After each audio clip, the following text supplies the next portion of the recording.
Okay, ang isa pang may quasi-judicial function o yung administrative adjudication function ay yung DTI sa pamamagitan ng kanilang Fair Trade Enforcement Bureau. So sa FTEB, pag nagreklamo ka tungkol sa presyo at sa pandaraya ng produkto, pwede kang magreklamo sa FTEB o may supporting documents. After 10 days, meron ka ng mediation, so paghaharapin kayo. At after 15 days, may resolution na o may decision na. Well, yung decision na yun is legally binding.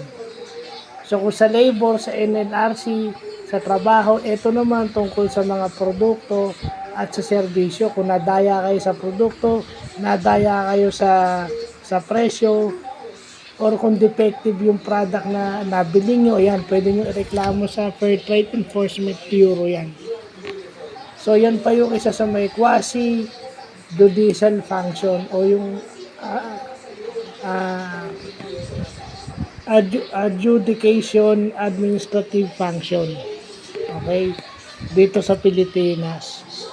So, bakit natin na isama to? Kasi naibablog na natin yung may quasi-judicial eh.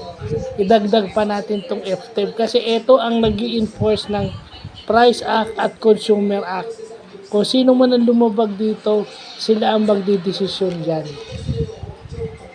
So, tsaka na lang kayo umapila sa korte kapag hindi kayo nasihan sa desisyon yan. Pwede pa naman kayo mag-appeal din ata sa kanila if ever. So, yun lang po.